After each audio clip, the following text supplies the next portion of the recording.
It's not an either or. We can do both. We can attract new businesses to the city of Pittsfield while allowing businesses in Pittsfield to grow. Let's face it, if you are going to have someone who is invested in the city of Pittsfield be able to grow because they have a family here, because their kids play baseball here and their kids go to school here, those are the people who ultimately, for the long term, are going to allow us to grow our economy in a stable way. Because we've also had a lot of examples of businesses that have come into the city, they've received their incentive, they spend some time here, and then they leave. For example, Wayfair is one of those examples. So the Red Carpet team, I think there are wonderful people on that team. Mick Callahan is one of those, long relationship I've had with him and others. But I think it's not an either or situation. We need to be doing both. We need to be drawing businesses into Pittsfield when we can, but I think we have to take a greater and stronger approach as it relates to allowing businesses to grow. Part of that is by making Pittsfield more business friendly. And we've been talking about this since the very beginning of the campaign, which is how are we doing when it relates to businesses that want to grow, whether to expand in a building or something along those lines. We have to have a building inspections process that's more friendly, and the culture needs to shift. The reputation for our permitting process in the city of Pittsfield is clear, that contractors, whether it's carpenters or plumbers or electricians, architects, engineers, many of them say, we don't do business in Pittsfield because it's so difficult. So that's one of the first things that I'm going to bring in as mayor, is changing the culture in that department, in our inspections process, to get things accomplished and not put up roadblocks. So I think the Red Carpet team is working, but we need to expand upon what they're doing.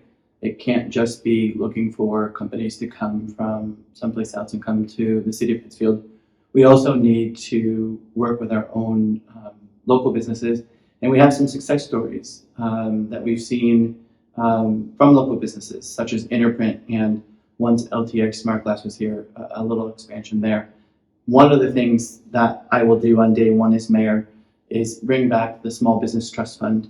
And when we receive our payment for the rest of the river cleanup from the city, and that money is deposited into the GE Economic Development Funds, I will immediately put before the City Council a $500,000 request for small businesses to be able to get into our communities and help the small businesses that need the help, either A, to reestablish themselves after the COVID pandemic, or B, help them grow if they're able to grow. Yeah, we should always be utilizing the Pittsfield Economic Development Fund for small businesses. And that was something that came through during the Bianchi administration. I supported that. So that's not really anything new. So absolutely, we should be utilizing those dollars for small businesses locally. Absolutely. Well, I mean, I think it's the entire culture. As I've talked about during the campaign, it's holding our department heads accountable, whether it be the building inspector, whether it be health inspectors or code inspectors. We need to hold everyone accountable for what they do and provide a more friendly city hall atmosphere in general.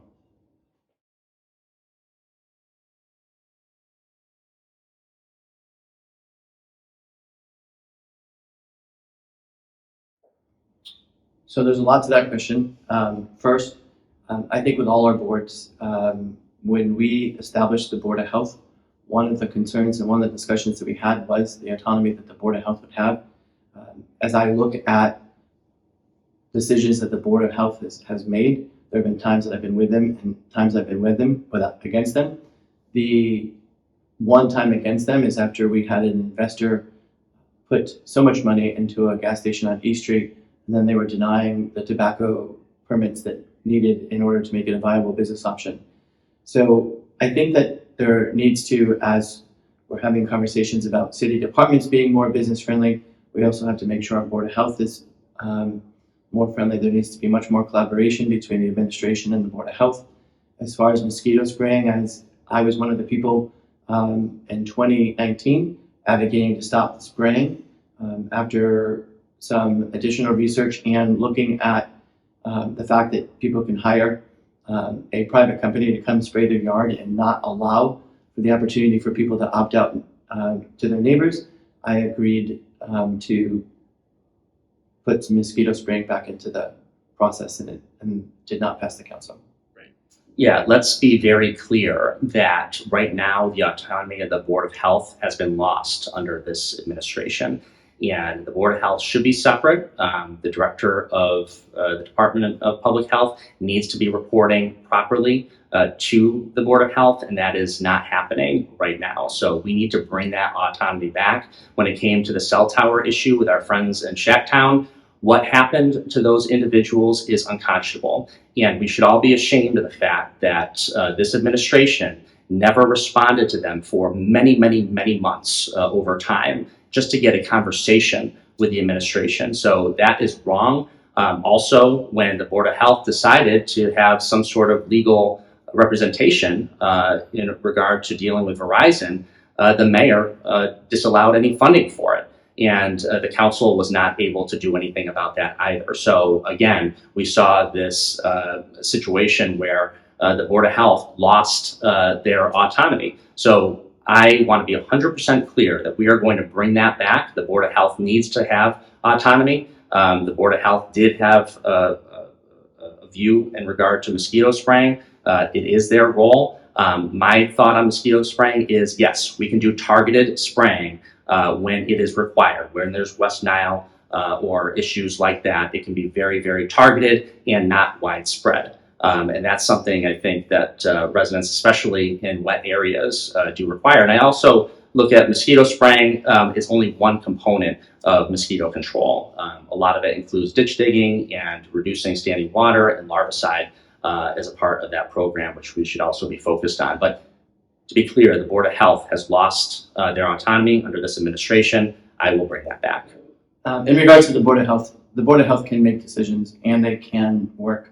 In regards to mosquito spray, last winter, I had a conversation with the director of the health department to say, we need to have a conversation and we need to develop a plan. I don't think that the Board of Health should be out there on their own making decisions that have financial impacts of the city without the city being at the table to have a conversation. And at the same time, when the Board of Health does have a clear direction, they need to be supported. So if we are working in the city of Pittsfield together, an administration, a city council, and a Board of Health, and the Board of Health has clear priority as it relates to the direction, as it includes the cell tower situation, then it needs to be supported. It has not. So that is a real problem in the city, and we're going to rectify that.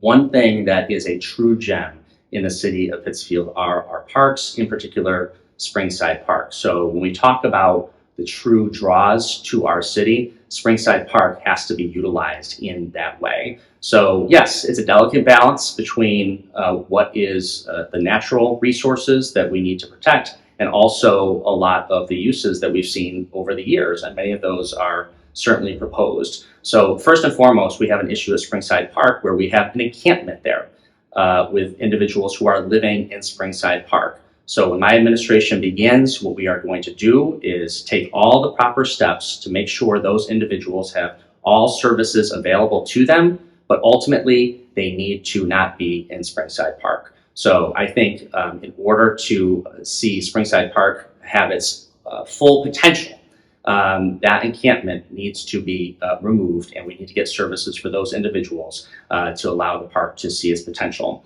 In regard to pickleball, I know that it is a growing sport in the city of Pittsfield and elsewhere. There was a lot of support behind it. That is moving ahead, and certainly we hope that is a success. There's no question about that. As far as the skills course, that's another organization that has worked very, very hard to create this. I understand that there's a lot of funding that they require to raise in order for that to happen. Ultimately, the Parks Commission is in support of it, and I have no reason to say that that's not a good idea. I think when we bring wonderful things to the city that can have young people and families attracted to it, that is a good thing for our city. Springside Park, while there are natural resources that are very vital to us, there's also been a long history of these kinds of uses at Springside Park, and I'll tell you about that on the second time through. So first, as a person who grew up in Springside Park, as a neighborhood park, I still remember the wading pool and the pond that were there. So clearly, as my day sitting on the Morningside Initiative, the reestablishment of the Springside Pond and the renovation of that is critical to Springside Park. Springside Park and all our other city parks need to be utilized. We need to be investing into our city parks. We need to make sure that they're the recreational spaces that we brag about as a community of Pittsfield and the community of Berkshire County. Parks need to become a priority in terms of funding and to make sure that we're caring for them and the direction that we have. The piece of parks, so we have two gorgeous lakes. So we have Burbank Park, and when we know that people are going to our parks and they can't utilize the restrooms, that policy needs to change, because if a family's taking their children to parks for some recreation, I supported the pickleball process moving forward. And in terms of the encampments in Springside Park, I've been talking about this since April in the campaign. It's not just the encampments in Springside Park, it's the encampments across the city. Those folks need help. We need to double down on our mental health and substance use disorder services and ensure that the people are getting the services they need. We need to continue our efforts of building additional affordable housing. And we know that we have the White Terrace apartments that are being developed at the moment, and a second one that's a transitional housing that are coming. So those are resources that we need, and the parks need to be encampment free, but we need to focus on allowing our families to get back into the parks and utilize them for what they're worth.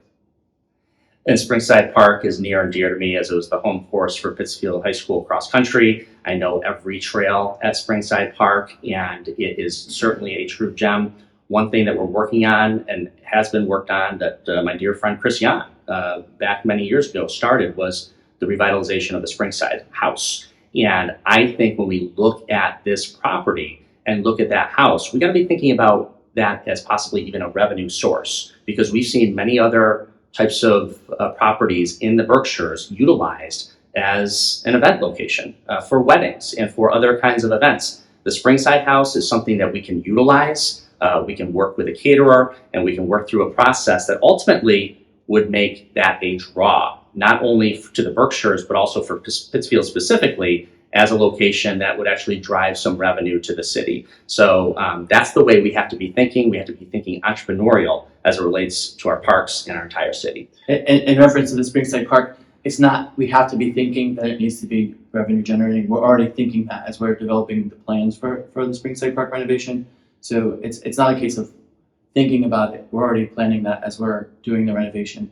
I think the other piece to really kind of double down on with all of our parks, and not just our parks, but our conservation properties, we need to ensure, like we need to ensure with all of our buildings, that we stop the policy of deferring maintenance and repair the things that need to be repaired. Our parks should not have 15-year-old swing sets. They should have brand new equipment, and we should maintain our equipment to the top level that people of Pittsfield deserve.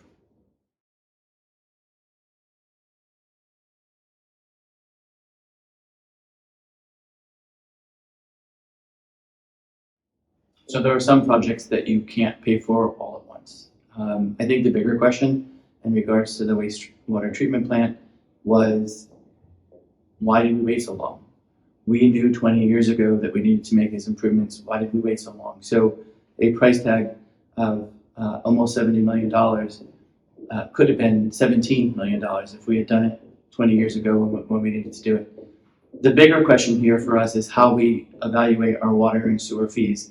And to tell folks we're still one of the lowest water and sewer rates in the Commonwealth isn't really consoling to them, and it really doesn't make a difference. But we have a habit in the city of Pittsfield to saying, well, we won't raise our water and sewer rates for 2 or 3 years because we want to give the folks a break, and then we punch them in the gut when we raise taxes or water and sewer rates at a 30, 40, 50% increase. We need to determine what the yearly increase for water and sewer rates need to be. We need to, from a tax perspective and from a water sewer perspective, we need to continue to look for other avenues to fund projects, but also we need to look at the budget from scratch and not look at it, which I think is what we do every year, of the administration just adding on what additional costs may be. We have to look to see what kind of reductions that we can make during that process and create a policy where if we can afford to buy stuff. So for example, we need to buy new police cruisers. We probably should be buying that from the operating budget rather than borrowing. We need to do roads. We do $2 to $3 million worth of road work a year that we borrow for, and we pay for that road for the next 20 years. That road doesn't last 20 years. So we need a better solution, and that is what I plan to do come January. In this case, we had a golden opportunity to utilize the historic excess amount of cash and federal funds that we had in the city of Pittsfield to defray that cost. And that's something we've been hearing about for a very long time during this campaign, which is, boy, we had this $44 million in federal ARPA money. We had $17.5 million in free cash. We have these cannabis dollars. Why are our taxes skyrocketing? So I think that's a fundamental question that I've been hearing, which is why we are going to move forward with my administration with the most fiscally transparent process that the city of Pittsfield has ever seen. We're looking to bring in a director of finance that is from outside of the political establishment. We're going to do a nationwide search for that because the director of finance is not going to be a friend of mine or a political ally. It's going to be someone who is a professional who is outside of the establishment. Also, we're going to do an outside audit that does not include an auditor that's been doing the work the last 2 decades for the city of Pittsfield. We're going to bring in a new auditor to do the outside audit, and this is unprecedented in the city of Pittsfield. I propose that we have an internal auditor for the city of Pittsfield, and that's something that's been done in many other communities. We're going to bring it into the city of Pittsfield, and not only from a financial standpoint. The auditor will be able to look at a number of other things like the use of city vehicles, the things like overtime being utilized for our employees, and many other things, and the things that Peter was talking about. That third party internally, and to be clear, my vision is to have that auditor not be reporting directly to the mayor. It will be an independent person to be able to look at this for city finances. So that's really important. And ultimately, when we do find savings, we're going to give it back to the taxpayers in the form of a reduced tax rate. So first, I would suggest to John that he reads the ARPA regulations so that he knows what those monies can and can't be used for. It's very clearly spelled out that it needs to be used for existing projects. It can't be used for paying prior debt or operating costs. But I would say this, as we have hit the ground running with the stuff I proposed years ago, internal auditor, so that's not a new conversation. We can go back to the very first time I ran for city council in 1999. I called for an outside independent auditor. I take great offense at when we demean existing employees, whether we like the job that they're doing or not. I would consider everyone that works in City Hall and every member of the City Council, whether I agree with them or not, as professionals and people that have been there. So this is about creating transparency and creating a process. It has nothing to do with individuals at all. And I think the people of Pittsfield deserve an opportunity to be able to have full transparency. So having the internal auditor is wonderful. That's something that other communities have done. And just having a director of finance that is from outside the political establishment. That is not a knock on anyone. What that is setting a standard for the city of Pittsfield that has checks and balances and protocols and processes in place to give that understanding to taxpayers that their dollars are going to be utilized as efficiently and as effectively and without waste, that any waste we can find, we will do that. So I think this is a proper step forward, and it's certainly nothing personal. This is just setting up a proper protocol that's going to be helpful to the taxpayers.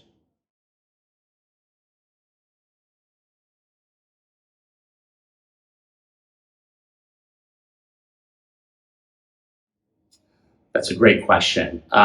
When I look at the position of mayor, it is about having entrepreneurial spirit and being able to look at things in a way where we are looking to make Pittsfield see its very potential. And that means a mayor who is out and about and listening to individuals and having those conversations, because that is where the magic happens. And what I bring to the table is something that I guess very few people have done. The conversations that I've had over the years whether it was on Good Morning Pittsfield, and Kevin, I know you were a guest a few times on that radio program over the years doing podcasting, and truly listening, because there are conversations and there are things that are said, but then there's truly listening. And when I'm talking to business owners, and when I'm talking to residents in the city of Pittsfield, and when I'm talking about people who are thinking about doing business in Pittsfield, the most important thing is to be able to capture the magic and be able to utilize the best of the best from each of those individuals, so that becomes a part of the policy that we have in moving forward. There are amazing ideas out there. So a mayor who is out and about having conversations and truly listening is what this city needs right now, because the ideas are out there. We don't have to reinvent the wheel, but it takes an open mind and an entrepreneurial spirit to make Pittsfield see its true potential.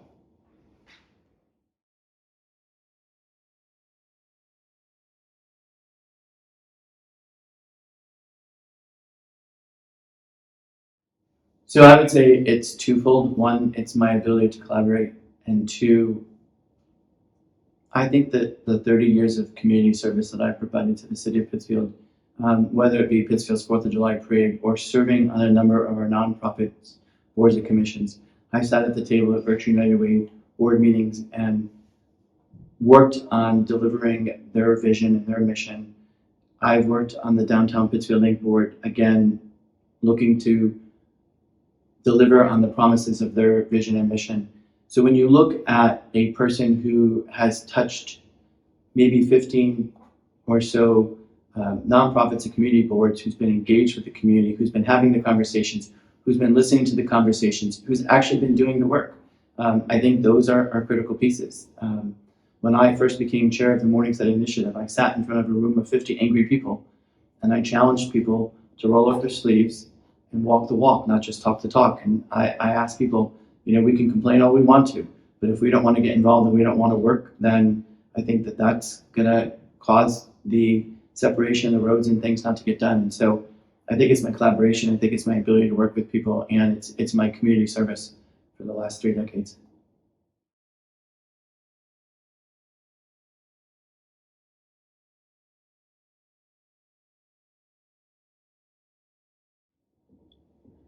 His tenacity. That's it. Peter has some wonderful, loyal people who are very, very good people who I've known for a very, very long time. And I can tell you that, boy, I wish they were on my side.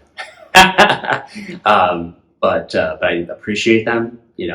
People like Sue Rock, people like Joanne Billow, others, they're certainly loyal to Peter, and I appreciate that. And I still love you guys.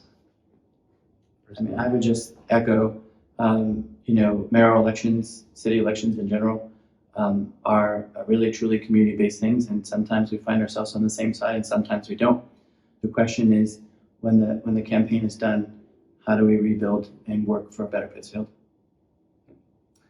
Listen, we are running a completely positive campaign.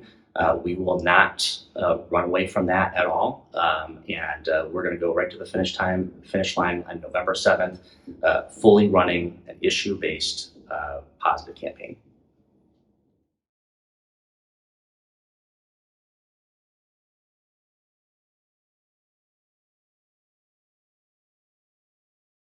Well, first of all, I want to know, do you play pickleball? I don't. Do you play pickleball? No. I played tennis many times. Okay. Not well. Thanks. I'm not a great hitter, but I'm a hustler. I'll track down those balls. I'll challenge you to a bowling match. And You might win in a foot race, but you will definitely probably clean up on the bowling alley.